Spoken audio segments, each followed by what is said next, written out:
Ring the alarm, that's the sound of music. Whoa, ring the alarm, that's the sound of music. Breakfast with Bob.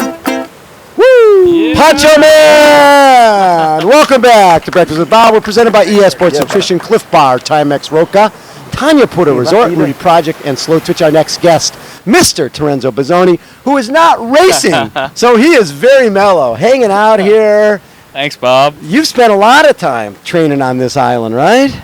Yeah, I even own a scooter out here. You have your own scooter? Yeah. Your own piece of property? Yeah, a bit rusty, but still works. So, talk a little bit about training on this island, because you and Chris McCormack, the two-time Ironman world champion, trained here a bunch. Yeah, the first 2 times I raced here in Kona, 09 and 10, I spent 6-7 weeks on the island training before the race, and absolutely loved it. The town race week is completely different to what it is 7 weeks before. It's almost like, it's not a ghost town, but it's really quiet, and you can get through town without any traffic. But race week, you got to leave plenty of time to drive through town. All the roads are blocked off, but I love training out here. I'm actually doing a 2-week training camp at the moment while the race is on, so getting in some good mileage and getting fit. So people probably see you out. What was your training day today? Ran a couple hours up to the energy lab and back. Been for a swim. Did half an hour with Caroline and then a half an hour by myself. So people see you out there running by the energy lab. They're going, "Look at Terenzo. He's cramming because he's racing." Exactly. Yeah. The amateurs look at me. Do I need to be doing what he's doing? Exactly. And go out for an extra hour on their run at the end of the day. So don't do it. Not a good idea. What did you learn from training with Macca here? Because he certainly understands the science of this race, also the head games that go along with this race. Nothing. He didn't tell me anything. Of course not. He just told lots of stories. He told stories. He didn't teach you anything. Macca, how much salt do I need to take? I don't know, just a lot. Macca, what kind of pace do you go? Well, go out hard and I'll let you drive, and then everyone dies later on. No. Yeah. And don't drink water. Yeah. Don't worry about dehydrating. I mean, we had a thing, a liter of water a day, no matter what training you did. That way you got extra fit and became heat adapted, acclimatized a lot quicker than anyone else. Right, and that way Macca would come over here, train with you for a bit, then leave you, abandon you here, and then go off and do other stuff. Yeah, because the liter of water, Macca actually, he started looking like a really old man. So he had to get off the island. No, just kidding. But you guys used to... he's not listening. Yeah, he's not. The other thing you guys would do is, because you train together so much, and you would run down Elite Drive, there was the banyan tree, right? The whole idea was if it came down the race day, you would stop at the banyan tree, and someone would sprint for the title. Yeah, we'd shake hands and go for the sprint, but I haven't been close enough to be in contention. Yes. I think the first year I was a little bit behind him. He finished. He had not a great race. 2009 finished 4th, I think. Yes. And he was actually walking on the Queen K just in front of me, but I didn't see that. So got out of the energy lab. He went forward. I went backwards, and crossed the line in 11th that year. You got into the sport when you were 15, and even though you're only 30 years old, you've been doing it for 15 years. Yeah. And now you're a daddy. Your world has changed. Talk a little bit about balancing being a dad, doing the sport for as long as you've done it, and what the goals are for moving forward. For me, it's been a great journey. I've seen the sport evolve, especially the long distance triathlon. Half Ironman when I first started was a really small series. It was basically Wildflower Half Ironman in which 2005. you set the course record at. Yeah. Thank you, and still hold it. So. Exactly. But yeah, it's great to see the 70.3 circuit. Athletes can make a good living from that, and there's so many good athletes. It's a good kind of crossover distance for the ITU guys between ITU and Ironman, and Ironman as well. You go through the last 5 years even, and I mean, you've gone from having 3 guys who could definitely win. Right. Kona here on any given day to this weekend. There's probably 7, 8 in the guys' field and at least 5 in the girls' field. Right. So when you look at the men's field here, and it's sort of nice because now you're our expert because you've raced all these guys. You've raced Jan Frodeno, you've raced Sebastian Kienle, and some of the new guys, Tim Don and Brett McMahon, coming over from ITU. Yeah. But what are your thoughts? How do you think this race plays out? Race 70.3 world champs and Frodo and Sebi were both there, and tell you what, they're going amazing. Yes. Frodo's really picked up his biking, and Sebi's really picked up his running. Yes. And I think the two of them are going to be a real force on Saturday. I think they're both smart enough not to race each other out of the race. I think they both have enough wisdom, have enough experience to go, yep, let's stick to their game plan. But hey, anything can happen. There's a lot on the line. And then there's a lot of, like you said, a bunch of younger guys, a bunch of underdogs coming through, and it's going to be fun. What did you find the challenge? Like you finished 11th and 20th here, and you've won 70.3 Worlds. You've won a lot of 70.3 races.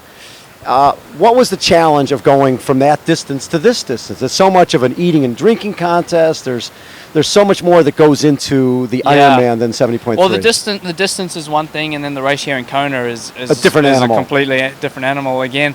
But I mean, even now I've been doing Ironman for 6 years, and I haven't really nailed it on the head yet. I'm really struggling just to, I don't know, get my head around it and get my body around it. Right. I can race half Ironman races week after week, and it's not a problem, but double the distance on one day, and I really struggle to, for me, I find I don't really have that strength in the later parts of the bike. Right. And then coming on and starting the marathon, you're starting a lot more depleted than you would if you could get off the bike fresher. Right. So looking at the outside, what the guys need to do, or what would make for a good race, is someone who's strong, especially that second half of the bike, coming back from Harvey, coming back along the Queen K, and someone who can manage the heat well on the run and die the least. Yes. I guess. Yeah.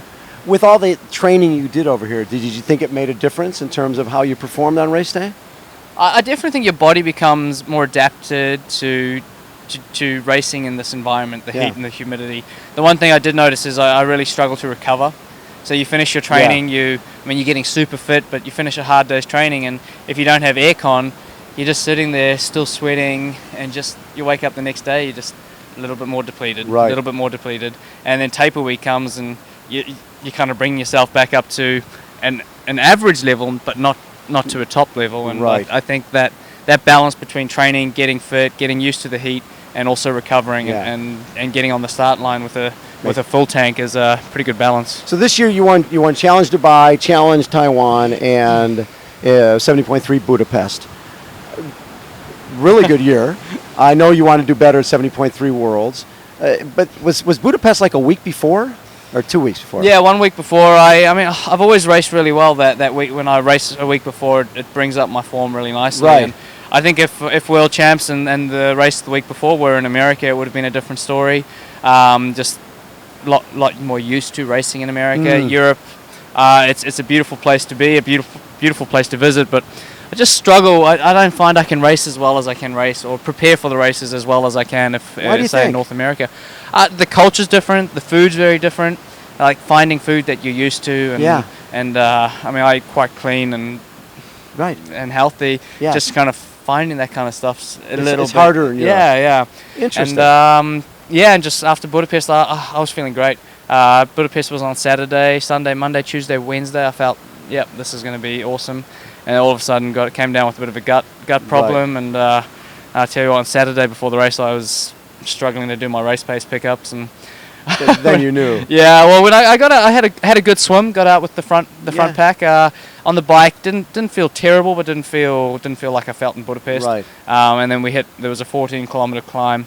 Hit that, and all the boys started riding away. Yes. Sam Appleton, who's also had a great year, yeah. He was in the same boat as me, and we just slogged up the hill quietly, and I actually got a penalty, which of course was bullshit. Oh no, of course was bullshit. But so I stopped for the penalty, jumped back on my bike, and tried to keep racing, and everything cramped up. So.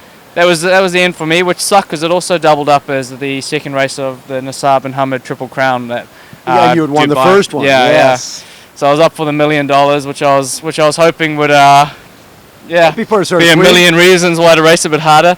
But that didn't happen. So your season continues though after this.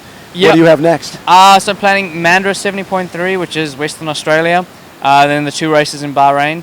Challenge Bahrain and Bahrain 70.3. Oh, okay. And then finish off with Taupo 70.3. So first time 70.3 down in Taupo, which is going to be great for the region. How hard is it? It's become a year-round sport. It's not. It used to be you race the American season and maybe jump into something in Australia and New Zealand, but now with what's going on in UAE, you can race year-round.